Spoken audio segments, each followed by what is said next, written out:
안녕하세요. 저는 서울의 30대 후반 여자입니다. 요즘 주변에 보면 난임으로 고생하시는 분들이 많더라고요. 저도 그중 하나였습니다. 이유도 모른 채 아기가 안 생겨서 고생했는데요. 지금은 아이가 생겼지만 어쩌면 임신보다 더 중요한 걸 알게 되었다는 생각이 들어요. 아직도 힘들어하실 분들에게 도움이 될까 싶어서 제 이야기를 보내봅니다. 제 이야기를 하려면 먼저 초등학교 때로 한참을 거슬러 올라가야 해요. 저는 부모님과 2살 터울의 남동생이 있는 평범한 가정에서 자랐어요. 저에게는 항상 옷을 만들어주는 인형들 말고도 친한 친구가 있었어요. 바로 이 이야기의 주인공이자 제 인생의 단짝인 혜주입니다. 혜주와는 초등학교 1학년 때 같은 반이 되면서 친해졌습니다. 제가 인형옷 만들기를 좋아한다는 걸 알고는 혜주는 자기도 인형에게 만들어줄 옷 그림을 매일 그린다면서 보내주겠다고 했죠. 우리는 금세 손발이 짝짝 맞았어요. 그 뒤로 혜주랑 저는 매일매일 붙어 다녔죠. 혜주는 엄마가 없었습니다. 아빠는 매일 술을 먹고 툭하면 집안 물건을 깨부셨고요. 한 번은 제가 피아노 학원에 갔다 오는데 혜주가 자기 집 앞에서 울고 있더군요. 얼른 가보니까 손에는 다리가 부러진 인형을 들고 있었어요. 저는 그대로 혜주 손을 잡고 저희 집으로 갔어요. 엄마, 혜주랑 나랑 밥 좀 주세요. 그때 제가 밥 달라던 목소리가 어찌나 우렁찼는지 혜주는 지금도 그 얘기를 할 정도예요. 밥 달라고 하는 목소리가 무슨 개선장군처럼 위풍당당하기 짝이 없지 뭐야? 나는 창피하기도 하고 민망하기도 하고 그랬는데 노을이가 하도 당당하게 소리를 치니까 나도 같이 어깨가 펴지더라니까. 그때 알았지. 밥 달라고 할 때는 노을이처럼 당당하게 하는 거라는 걸. 하지만 혜주가 당당하게 자기 몫을 찾기까지는 시간이 좀 걸렸어요. 저는 혜주를 그 애가 겪어야 했던 삶이 어떤 건지를 알기엔 어렸죠. 혜준의 아빠는 하루가 멀다 하고 술을 먹고 들어와 집안을 난장판을 만들었고 혜주 얼굴이나 팔에 상처가 생기는 날이 많았습니다. 그때마다 저는 혜주를 집으로 데려갔습니다. 저희 집에서 같이 밥을 먹고 숙제도 같이 하고 아예 잠도 자고 가곤 했죠. 부모님은 혜준의 사정이 딱하다는 걸 알고 언제든지 집에 와도 좋다고 말씀해 주셨습니다. 지금이라면 혜준의 아빠를 아동학대로 경찰에 신고하고 혜주를 보호시설 같은 데 맡겼을 텐데 그때는 남의 집 일에 끼어드는 게 맞지 않는 일로 여겨져서 부모님도 그러지를 못했다고 해요. 어차피 혜주는 계속 아빠랑 살아야 할 텐데 괜히 신고했다가 혜주한테 더 해가 갈지도 모르고 혜준의 아빠랑 동네에서 얼굴을 마주치는데 해코지 당할까봐 무섭기도 했고요. 그래도 부모님은 저랑 동생을 놀이동산에 데려갈 때 혜주도 같이 데려가 주셨어요.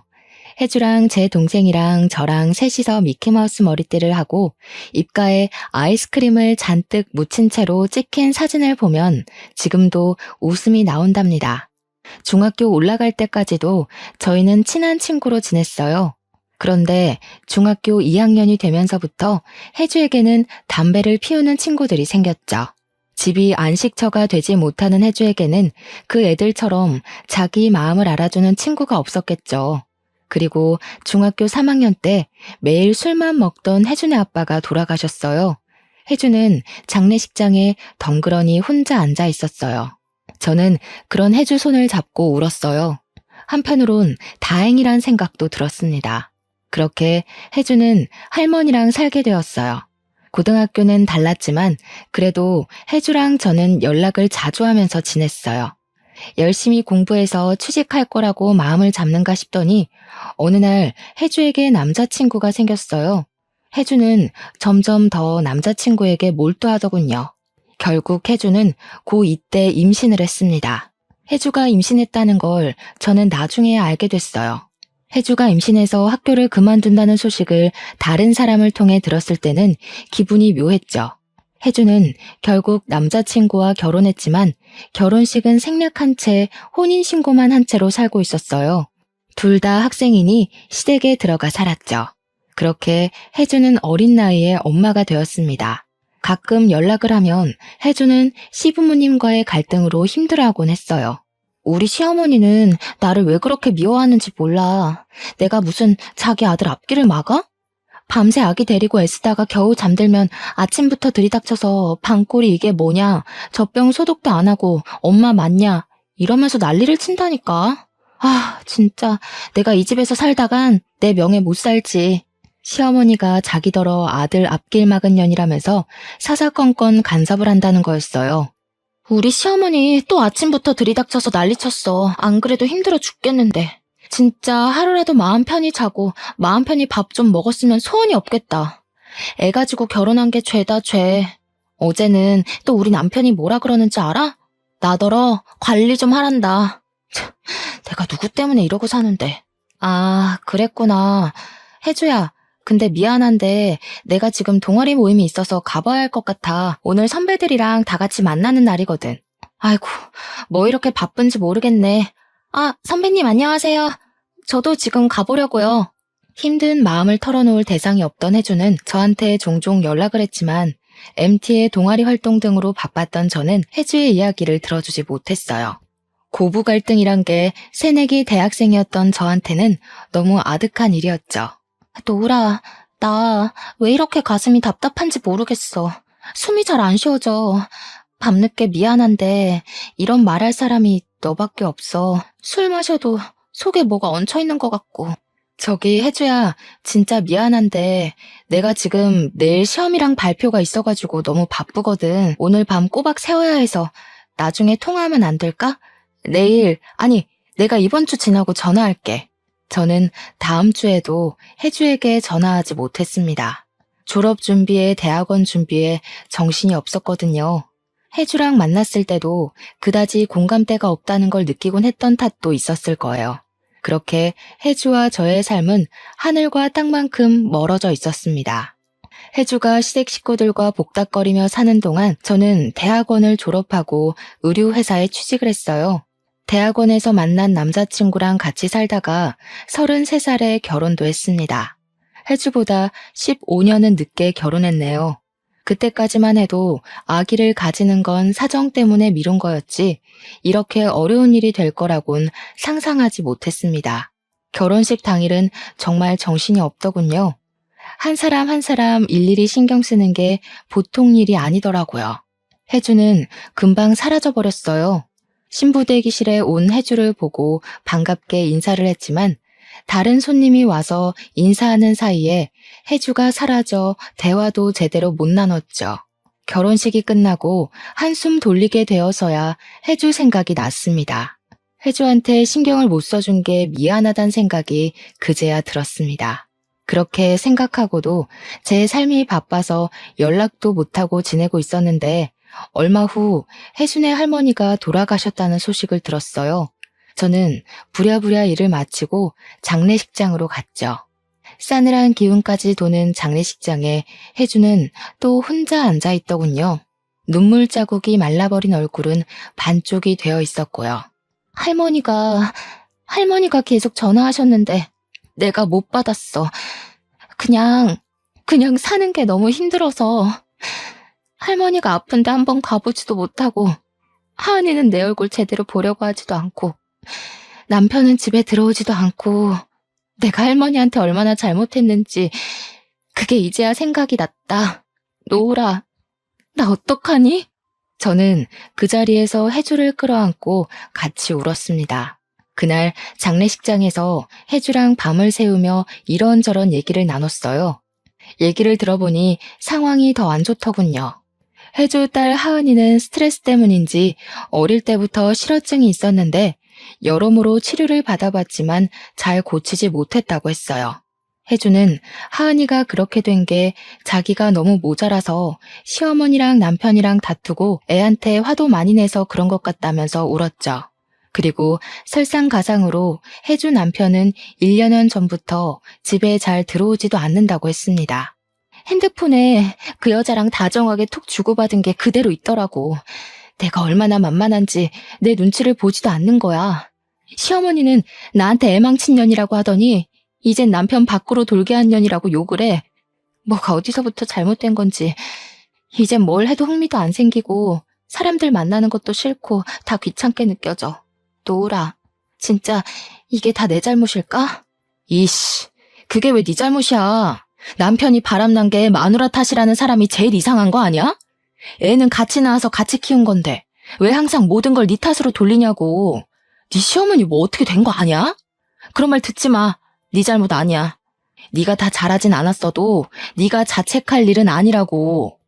그 주 주말에 저는 당장 혜주가 살고 있는 집에 가봤습니다. 그동안 혜주가 얼마나 힘들었는지 더 느껴지더군요. 그동안 얘기할 데도 없이 얼마나 힘들었어. 얘기할 사람이라고는 나밖에 없는 거 아는데. 그냥 이제는 관심사도 안 맞고 대화가 안 통한다고. 나 사는 것도 바쁘다는 핑계로 너한테 신경 못 써줘서 미안해. 저는 대학 선배의 지인 중 언어 치료하는 분이 있어서 하은이가 언어 치료를 받을 수 있게 치료사를 알아봐 줬습니다. 하도 속이 상해서 치료비도 제가 다 내버렸어요. 그냥 그렇게라도 안 하면 자신한테 화가 날 것 같았거든요. 의욕이 없는 혜주를 위해 치료비 감면받는 방법까지 알아봐 줬습니다. 혜주야, 네 남편 말이야. 아무리 생각해도 헤어지는 게 나을 것 같아. 너한테 손까지 댔다며. 그런 아빠 있어봤자 하은이한테도 도움이 안 될 거야. 이혼하면 혼자가 된다고 너는 자꾸 그러지만 그 사람 이제 네 옆에 있는 사람 아니야. 그리고 네가 왜 혼자야?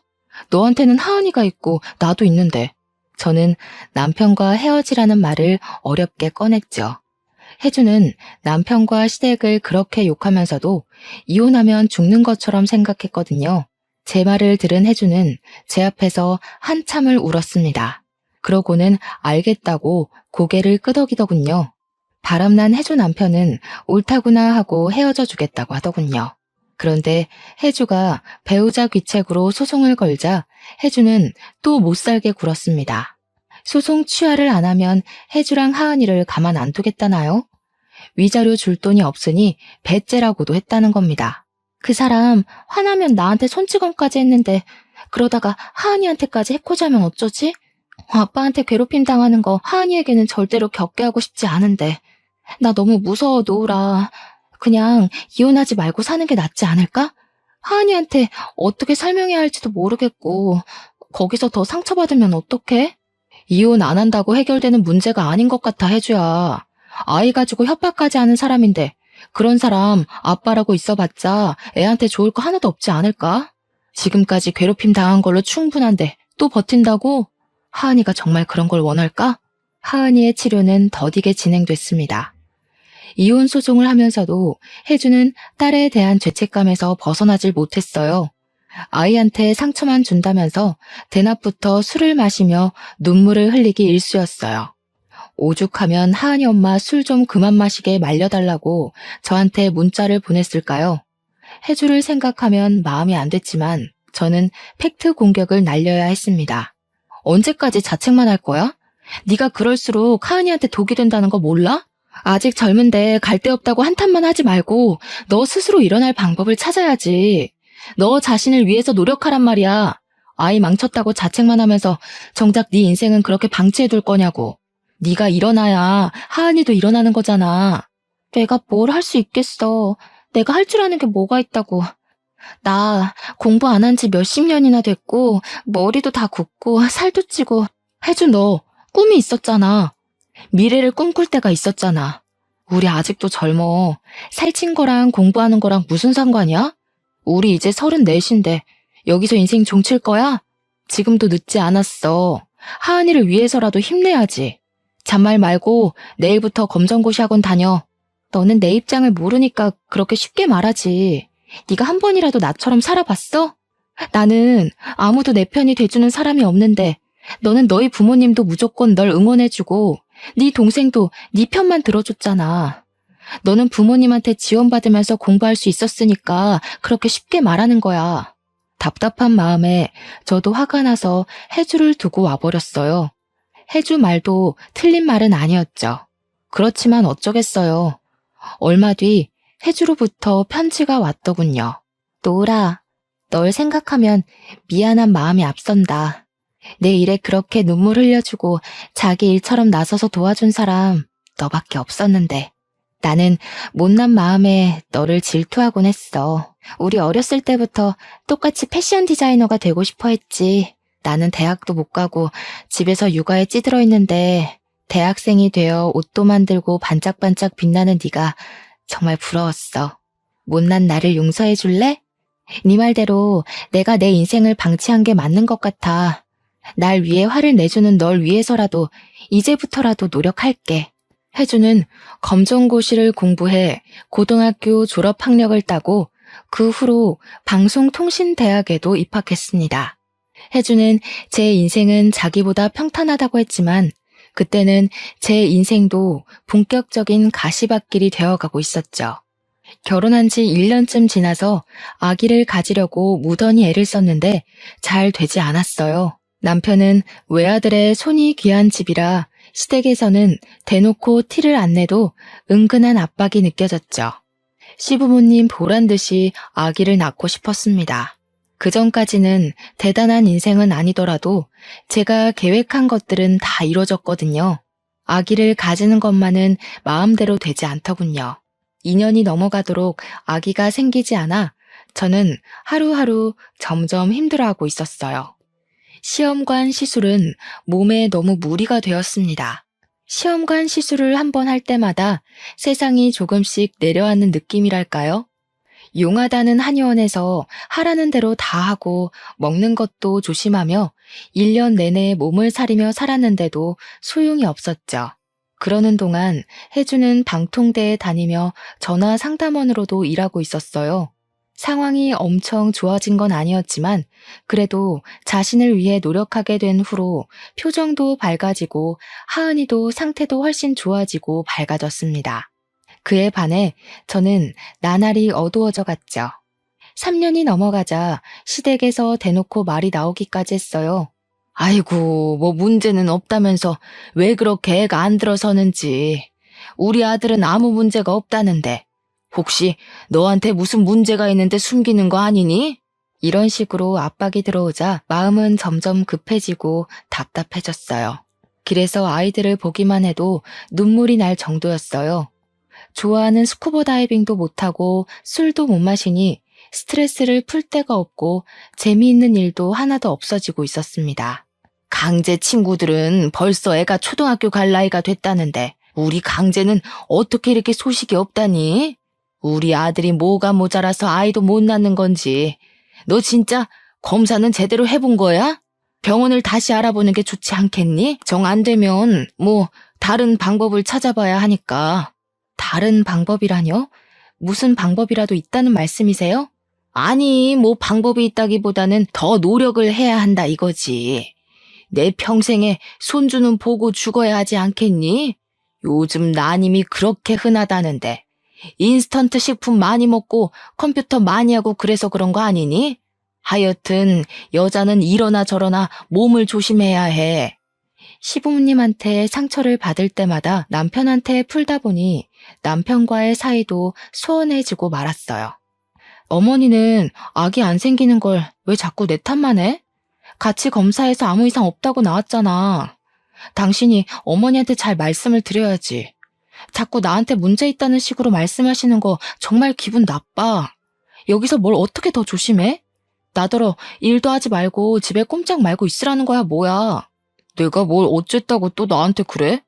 나도 힘들어. 엄마 아빠는 하루가 멀다 하고 손주 소식 없냐고 물으시는데 얼마나 답답하고 죄송한지 알아? 나도 미치겠다고. 서로 힘든데 왜 자꾸 나한테 화풀이를 해? 그건 당신 엄마가 자꾸 나한테 뭐라 그러니까 그런 거지. 내가 뭘 잘못했어? 우리 엄마는 당신한테 뭐라고 안 하잖아. 모르겠다. 둘 다 아무 문제가 없는데 아기가 안 생기는 거라면 당신이랑 나랑 궁합이 안 맞는 걸지도 모르지. 우리는 안 되는 걸지도 몰라. 당신 어머니 하고 싶은 말이 그거잖아. 아기 낳으려면 다른 방법을 찾아야 한다는 게. 무슨 말이 그래? 우리 엄마가 언제 그런 말을 했어? 당신이 베베 꼬아서 생각하는 거잖아. 없는 말을 만들어내서 나를 공격하면 내가 뭐라고 해? 우리 엄마도 답답하니까 그러는 거잖아. 그냥 놓친네 하는 말이다 하고 넘기면 안 돼? 자꾸 이러면 나도 힘들어. 남편도 저를 위로해줄 힘이 없었죠. 우리 부부는 그렇게 소진되어 가고 있었습니다.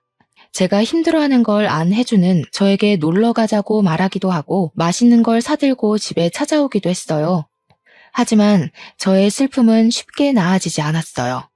혜주가 놀러 가자고 해도 시큰둥하고 그렇게 좋아하던 옷에도 흥미를 잃어갈 정도였죠. 제가 피폐해지는 걸 보고만 있을 수 없었던 혜주는 결국 한마디 하더군요. 야, 강노을, 너는 나더러 애 때문에 한탄만 하고 있지 말라 그러더니 네가 그러면 어떡하냐? 아기 없으면 네 인생 끝나는 거야? 왜 임신하는 데만 목을 메고 사냐고. 나한테는 내 인생 살라고 뭐라 그러더니 예전엔 네가 얼마나 씩씩했는데 아기 안 생겼다고 이렇게 넋놓고 있으면 어떡해? 얼마 뒤에 혜주는 제가 어릴 때 만들어서 선물했던 인형 옷을 가져와서 편지와 함께 놓고 갔습니다. 노을아, 저번에 내가 화내서 미안해. 네 마음이 얼마나 힘들지 내가 어떻게 알겠니? 나는 기대하지도 않은 아이 키우느라 그렇게 고생했는데 너는 꿈에도 바라는 아기가 안 생겨서 고생이니 이 무슨 신의 장난인지 모르겠다. 어릴 때 네가 이 인형 옷 줬을 때 정말 행복했었지. 그때는 너랑 나랑 같이 뭐든 할 수 있을 것 같았는데 나이 들수록 현실은 그렇지 못하다는 걸 알게 됐지. 그래도 네가 내 곁에 있다는 것만으로도 나는 행복한 사람이란 걸 알았어. 너는 네가 디자이너라기보다 회사의 노예라고 말하곤 하지만 그래도 늘 꿈을 향해 착실하게 달려가는 네가 부러웠고 자랑스러웠어. 너는 너 자신만으로도 너무나 소중하고 값진 사람이야. 아기가 없다는 이유로 그런 너를 잃지 않았으면 하는 마음에 나도 모르게 화를 냈어. 미안하다.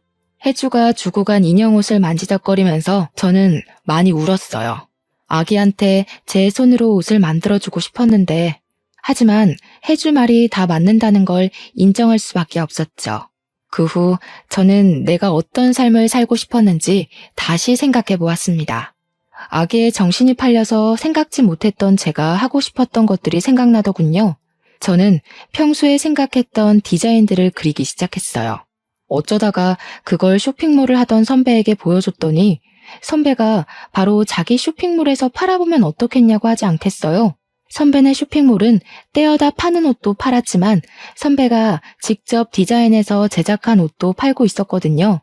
그렇게 제작부터 판매까지 순식간에 해치웠고 선배네 쇼핑몰뿐만 아니라 제 SNS를 통해서도 주문 제작으로 판매를 시작했습니다.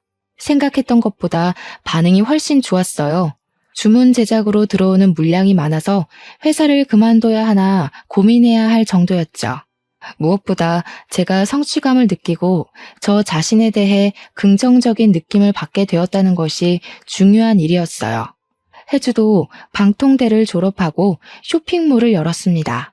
혜주가 아이를 키우면서 느꼈던 점들을 반영해 아기 엄마에게 필요한 것들을 파는 쇼핑몰이었어요.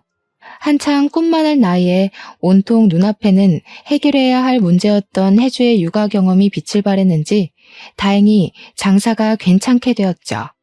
혜주 딸 하은이도 언어치료 효과가 나타나서 처음 보는 사람은 실어증이었다는 걸 모를 정도였죠. 거의 일이 잘 풀리니까 자연히 저와 남편과의 사이도 좋아졌습니다. 제 상태가 좋아지니까 별것도 아닌 걸 가지고 싸웠다는 걸 깨달았고 남편한테 화를 낸 게 미안해지더군요. 제가 미안해하니까 남편은 더 미안해하고 서로 더 조심하고 배려하다 보니 오히려 전보다도 사이가 좋아졌죠. 마음이 편해진 남편이 시부모님에게 잘 얘기했는지 시부모님도 사과를 하더군요. 우리가 너무 욕심을 냈나 보다. 노을이 너도 힘들었을 텐데 네 탓이 아니었는데 일부러 안 낳는 것도 아니었잖니. 나이는 찼는데 아기는 안 들어서니 답답한 마음에 그랬구나. 내가 생각이 짧았다. 아니에요, 어머니. 어머니도 답답하셔서 그러신 거잖아요. 그게 강제가 힘들어하는 걸 보니까 괜히 너를 미워하고 그랬던 것 같아. 그러면 안 되는 건데. 아기도 중요하지만 너희들도 중요하잖니. 정 아기가 안 생기면 입양하는 건 어떠니?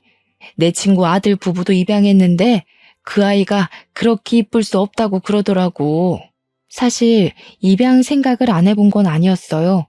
몸에는 문제가 없다고 하니 우선 입양을 해서 키우면서 임신은 천천히 시도해보는 것도 괜찮지 않을까도 생각해봤죠. 하지만 입양이라는 게 저희 부부에게나 데려올 아이에게나 쉬운 일이 아니잖아요. 어렵게 입양을 결정했는데 혹시나 갑자기 아이가 생기면 어떻게 감당하나 싶었던 거였죠. 혜주에게 그 얘기를 했더니 혜주가 자기만 믿으라고 큰 소리를 치는 게 아니겠어요? 개집애가 무슨 걱정이 그렇게 많아? 그렇게 걱정만 하다가 대체 애는 언제 키우려고 그래? 자고로 애는 얼떨결에 키워야 한단 말 못 들어봤어? 정 안 되면 내가 같이 키워줄 테니까 걱정하지 마. 걱정하지 말고 너 하고 싶은 대로 해. 우리 하은이도 이제 다 나아서 제법 엄마를 도와주는데 노을이 이모 일이라면 걔가 먼저 발벗고 나설걸? 참네. 뭘 믿고 그렇게 큰 소리를 치냐? 네가 내 아기를 어떻게 같이 키워줘. 말은 고마운데 혜주야.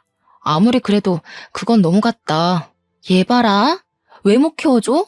야, 솔직히 말해서 네 나이에 애 키우는 게 쉬운 건 아니잖아. 입양 아니더라도 애 낳으면 내가 도와주려고 했어. 이래봬도 난 경험자잖아. 애 키우는데 경험이 얼마나 중요한데?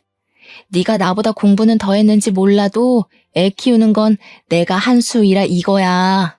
누굴 닮아서 그렇게 큰 소리를 치나 했는데 아니나 다를까 혜주는 얼마 뒤 저희 집 바로 근처로 이사를 오지 않았겠어요? 어떻게 여기로 이사 올 생각을 했어? 진짜 아기 키워주려고 이사까지 온 거야?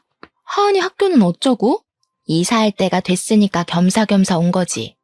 하은이도 이제 놀리는 애들 없는 데서 새로 시작하는 게 어떠냐고 했더니 좋다고 했어. 하은이도 나도 마음 잡고 한번 새롭게 살아보자 이거지. 우리 사무실하고도 가깝고 잘 됐지 뭐. 혜주가 그렇게까지 응원해주는데 더 망설일 수는 없었어요. 등 떠밀리는 꼴이었지만 기분이 나쁘지는 않았답니다. 이삿짐을 풀자마자 저랑 남편, 혜주랑 혜주 딸까지 다 같이 근처 보육원으로 봉사활동을 갔습니다. 마음 편하게 먹으라고 혜주가 강요하다시피 말하는 바람에 정말 그냥 아이들이랑 논다는 기분으로 다녔어요. 물론 쉽지는 않았습니다. 마음의 상처들을 꼭 붙들고 있는 아이들이었으니까요.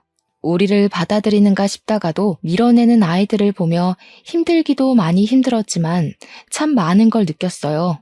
그래도 혜주가 방통대를 다니며 청소년 상담 공부를 한 덕을 톡톡히 봤습니다. 노을아, 왜 그러고 쭈그리고 앉아있어? 뭐 힘든 일 있어? 애들이 말을 안 들어서 그래?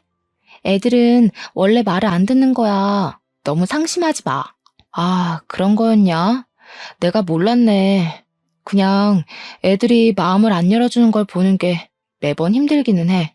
나는 내 가정 하나 못 만들면서 저 애들한테 손을 내밀 처지가 되는지, 그럴 자격이 되는 건지 그런 생각도 들고. 아이고, 그래가지고 아기 낳으면 어떡하려고? 이러니까 내가 얘를 혼자 둘 수가 있나? 무자식 상팔자라는 말이 괜히 있는 줄 알아? 애들은 원래 속썩이고 힘들게 하는 거라고. 쟤네들은 네 자식이 아니니까 저 정도지 네 자식이면 더 할걸? 그렇게 생각하고 마음 굳게 먹는 게 좋을 거다. 야, 강혜주, 너 어른이구나? 언제 이렇게 컸대? 기특한 녀석 같으니라고. 그러게, 네 말이 맞다. 쉬울 리가 없는데. 그치? 사랑은 주는 것도 받는 것도 참 쉽지 않은 것 같아. 정말 그런 걸 이 나이 되어서야 알게 됐네. 그래, 이 애기도 못 키워본 애송아. 애기 낳으면 내가 시행착오를 줄이도록 가르침을 줄 테니까 딱 기다려. 아니다. 너무 기다리면 안 되지.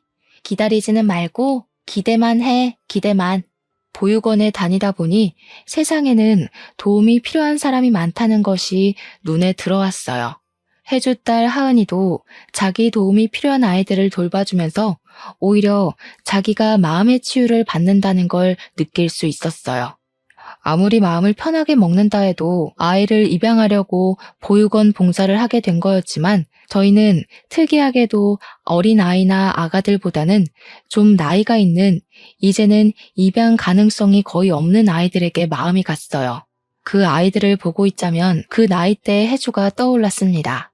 질풍노도의 시기를 겪고 있는 10대 아이들은 누군가의 절대적인 지지와 사랑이 필요하죠. 아이들의 이야기를 들어주고 같이 나들이도 나가며 아이들과 조금씩 가까워졌어요. 어린 시절 어려운 형편에도 동생과 저 그리고 혜주까지 전시회며 박물관에 데려가 주신 엄마 아빠의 정성도 생각이 나더군요. 아이들을 다 책임질 수 있는 게 아니기 때문에 너무 급하게 가까워지지는 않으려고 했습니다. 아이들과 함께 시간을 보내는 것만으로도 위안이 되었어요. 봉사 아닌 봉사를 하며 아이를 키운다는 것에 대해 생각할 기회도 가졌습니다. 아이는 잘 키우려고 낳는 게 아니라 사랑하려고 낳는 거라는 말이 있더라고요. 어쩌면 사랑하는 법을 더 배우라고 우리에게 아이가 늦게 오는지도 모르겠다는 생각을 했습니다. 고민 끝에 저희는 한 아이의 부모가 되기보다 보육원 아이들을 널리 아우르는 후견인이 되기로 했습니다. 입양에 대해, 양육에 대해 진지하게 고민해 본 끝에 내린 결론이었죠. 당신 진짜 괜찮겠어? 아무리 그래도 우리 아이 데려오려고 시작한 일인데. 당신 아들 하나 딸 하나 키우고 싶다고 했잖아. 지금이라도 적극적으로 입양 준비하는 게 낫지 않을까? 나는 괜찮아. 노우라, 우리 아기 때문에 얼마나 힘들었니?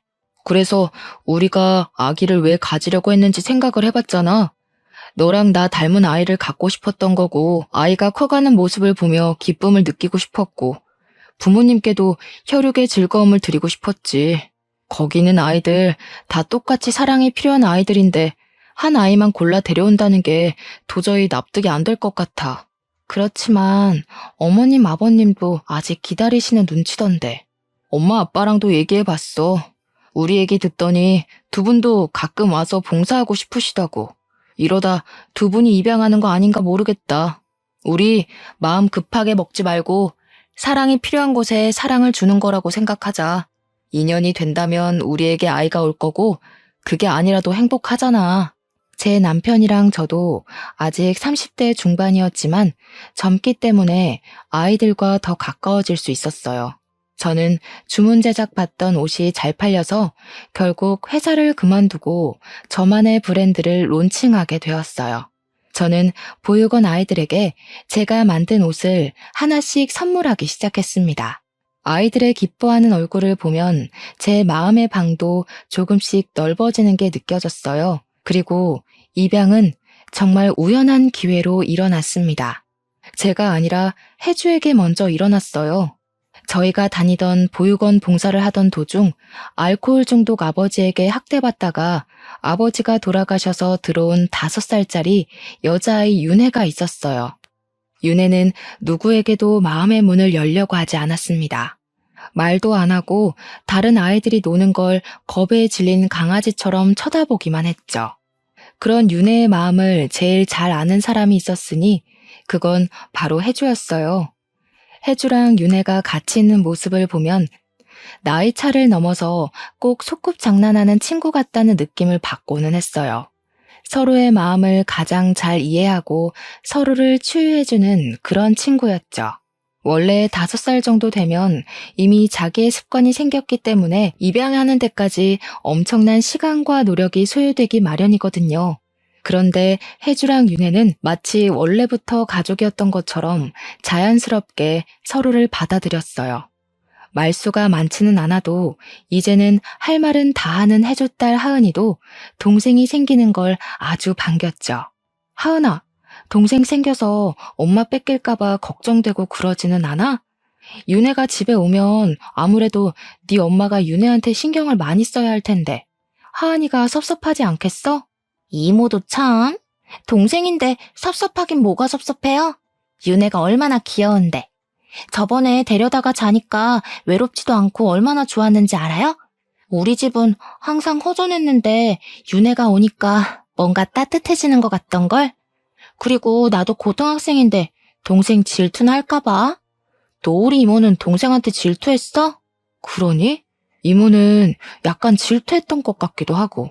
사실 내 동생도 귀여웠어. 얄미울 때도 있지만 혼자서 컸다고 생각하면 되게 외로웠을 것 같아. 가끔은 미울 때도 있지만 그래도 다들 곁에 있어줘서 외롭지 않았지. 하은이는 요즘 수아랑 친하게 지내는 것 같더라. 아, 맞아. 요즘 수아랑 얘기하는 게 제일 재밌어. 수아도 나처럼 어렸을 때 사람들하고 말하는 게 무서웠대. 그런데 지금은 말이 너무 많아서 문제라니까? 근데 이모, 수아가 그러는데 노을이 이모가 제일 이쁘대. 노을 이모는 옷도 잘 만들고 얼굴도 예쁘고 애들이랑도 잘 놀아주는 게 천사 같아서 이모처럼 되고 싶대. 진짜로? 내가 이쁘대? 아, 참, 어떻게 알았지? 나의 매력에 너무 빠지면 안 되는데. 어떡하지? 하은아, 수아한테 이모의 매력에 너무 빠지지 말라고 말해줄래? 아, 왜 이래? 하고 싶으면 이모가 직접 하셔. 수아는 하은이랑 동갑인 여자아이였어요. 어렸을 때 말더듬이 있어서 파양당한 경험이 있었지만 밝고 따뜻하게 커주었던 것이죠. 수아는 주변을 잘 챙기는 싹싹한 아이였습니다. 보육원에 다니면서 가장 기쁠 때는 아이들에 대한 진심이 통했다는 생각이 들 때였죠. 수아가 저를 이쁘다고 하는 것도 제 마음을 알아준다는 소리 같아서 참 기뻤습니다. 브랜드를 키우랴 아이들을 챙기랴 정신없는 나날을 보내느라 아기에 대해선 한동안 잊고 있을 정도로 바빴습니다. 인생에서 중요한 일들은 기대하지 않았을 때 찾아오는 경우가 많죠. 아기를 가지려고 노력하는 사람들도 하다 안 돼서 포기하면 그제야 아기가 찾아온다고 하잖아요. 저희도 그랬습니다. 그날은 유난히 더운 여름밤이었어요. 남편이 갑자기 자다가 벌떡 일어나는 바람에 저도 같이 깨고 말았습니다. 당신 왜 갑자기 자다 말고 일어나고 그래? 무슨 일 있어? 안 좋은 꿈이라도 꾼 거야? 어? 아니야. 별일 아니야. 안 좋은 꿈은 무슨 안 좋은 꿈일 리가. 남편의 기색이 뭔가 수상쩍었지만 저는 다시 잠이 들었죠. 그런데 얼마 뒤 남편이 저에게 자꾸 임신 테스트기를 해보라는 거였습니다. 남편이 너무 들떠있는 것 같아서 괜히 실망할까봐 하기 싫었지만 좀 미심쩍은 기분으로 테스트기를 해봤습니다. 그러니까 저는 아무 기대도 없었단 얘기예요. 결과는 두 줄이었습니다. 믿을 수가 없었습니다. 드디어 저희에게도 아기가 찾아온 거였어요. 남편은 왠지 남자아이일 것 같다고 호언장담을 했죠. 남편이 무더운 여름밤에 꾸었던 꿈은 번쩍번쩍 빛나는 황금알이 품 안으로 굴러 들어오는 꿈이었습니다. 태양이는 그렇게 저희에게 찾아왔습니다. 노을이 이모 임신했다는 거 진짜예요? 이모 닮으면 아기가 진짜 이쁘겠다. 나도 얼른 보고 싶어요. 남자예요, 여자예요? 아직 몰라. 수아는 아가들을 참 좋아하는구나. 저번에 보니까 아기들 기저귀도 갈아주고 그러던데. 힘들지는 않아? 별로야. 이거 봐봐요. 내가 아들 주려고 만든 인형인데 종도 달았어요. 이모 아가 나오면 선물해주게 만들어 놓을게요. 그때 왜 갑자기 그런 생각이 들었는지 모르겠습니다. 갑자기 수아도 우리 집에서 같이 살면 참 좋겠다는 생각이 들더군요. 수아야, 수아도 이모 집에서 같이 살래? 진짜요? 진짜 그래도 돼요? 그런데 이모가 아기 낳으면 신경을 못 써줄 것 같아서 그게 좀 걱정이네. 아가가 좀 크고 좀 있다가 보호 종료되면 수아도 나가서 집 구해야 하잖아. 그때 오는 것도 괜찮을 것 같아. 물론 지금 와도 되지만 어쨌든 수아가 진짜 독립할 힘이 생길 때까지 이모 집에 와서 사는 건 어떨까? 이모가 아저씨랑 잘 얘기해 볼게. 수아는 눈물까지 글썽이면서 기뻐했어요. 그렇게 좋아하는 걸 왜 진작 말해주지 못했나 싶어서 저도 눈가가 촉촉해졌습니다. 순서가 뒤바뀌었지만 남편에게 수아랑 같이 살면 어떠냐고 물었더니 남편은 조금도 망설이지 않고 좋다고 하더군요. 이모, 제가 생각해봤는데요. 지금 제가 가면 애들이 너무 섭섭해할 것 같아요. 어차피 얼마 남지도 않았는데 이모 말대로 퇴소하면 이모랑 같이 살게요. 그렇게 말했지만 수아는 그 후로 저희 집에 자주 왔습니다. 제가 태양이를 낳을 때는 병원에 와서 자기 일처럼 두 손을 꼭 모으고 기도를 했다고 하더군요. 아가 손이 너무 예뻐요. 어쩜 이렇게 조그맣고 이쁘지? 아가 손이 이모랑 닮았어요. 수아야, 우리 집에 온다고 해줘서 고마워. 네가 있다고 생각하는 것만으로도 엄청 든든한 거 있지? 더 빨리 데려올 수 있었으면 좋았을 텐데. 그래도 혼자서도 이렇게 좋은 아이로 자라줘서 이모가 진짜 뭐라고 감사해야 할지 모르겠어. 네? 입양 간다고 하면 다들 양부모님한테 감사하라고 그런다던데. 왜 이모가 고마워요? 입양 간 애들 말 들어보면 막 주변에서 귀에 못이 박히게 듣는데요. 나중에 효도하라고. 뭐, 제가 고맙죠. 누가 이렇게 큰애를 받아줘요? 이모랑 아저씨가 천사인 거지.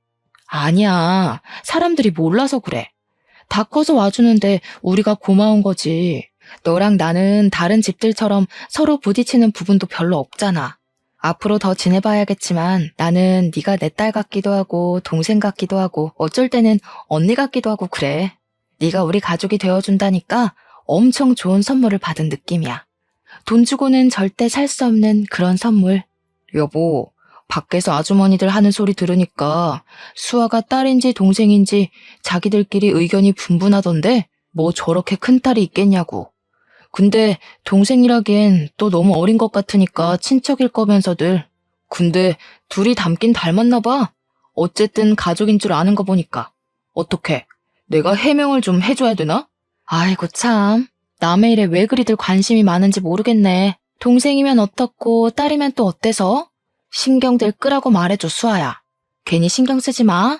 남들이 하는 얘기는 아무 신경 쓸 필요 없어. 우리가 가족이라는 게 중요한 거야. 에이 참. 그렇게 궁금하면 말해드려야지. 입양한 딸내미예요. 여기 이분들이 저 입양해 주셨어요. 아이고 귀 따가워라. 누구 목소리가 밖에서 이렇게 쩌렁쩌렁 들리나 했더니 수아였구나. 수아가 누구 닮아서 목소리 큰가 했더니 노을이 닮아서 그런 거구만. 누가 예비 모녀 사이 아니랄까봐. 그래, 수아 너 목소리 좀 죽여야겠더라. 내가 전부터 말했잖아. 아니 이것들이 누구 딸더러 시끄럽다고 야단인 거야? 혜주 너도 만만치 않거든? 얼마 뒤에는 혜주의 결혼식이 있었습니다. 혜주가 일하면서 알게 된 사람과 재혼을 하게 됐거든요. 하은이랑 저 그리고 수아가 들러리를 섰습니다. 저는 축사도 했어요. 사랑하는 혜주의 결혼식을 축하하며. 네가 내 옆에 있어줘서 얼마나 다행이었는지 몰라. 이제는 네 곁에 든든한 버팀목이 또 생겼네. 네 덕분에 보육원 봉사를 다니게 됐고 우리는 우리 자신보다 더 귀한 아이들이라는 선물도 받았지. 다 네 덕분이야. 너랑 서로 도우며 일어날 수 있어서 얼마나 감사한지 몰라. 내 인생은 너라는 사람의 세계만큼 넓어지고 밝아졌어. 이제 네 인생의 동반자와 함께 힘든 일들은 훌훌 털어버리고 더 행복해지길 기도할게. 사랑하는 친구 노우리가. 제 이야기는 여기까지입니다. 혜주랑 딸 하은이랑 제 딸 수아는 각각 대학생이 되어서 열심히 공부하고 있습니다. 윤혜랑 태양이도 씩씩하게 자라고 있고요. 주변에 보면 임신이 안 되어서 힘들어하는 분들이 참 많더라고요. 아무래도 아기는 제가 오고 싶을 때 오는 게 아닌가 싶어요. 조금만 힘을 빼고 우리의 사랑이 필요한 곳에 눈을 돌려보는 건 어떨까요? 제 이야기 들어주셔서 감사하고 여러분 모두 추운 겨울을 따뜻하게 이겨내시길 바라보겠습니다.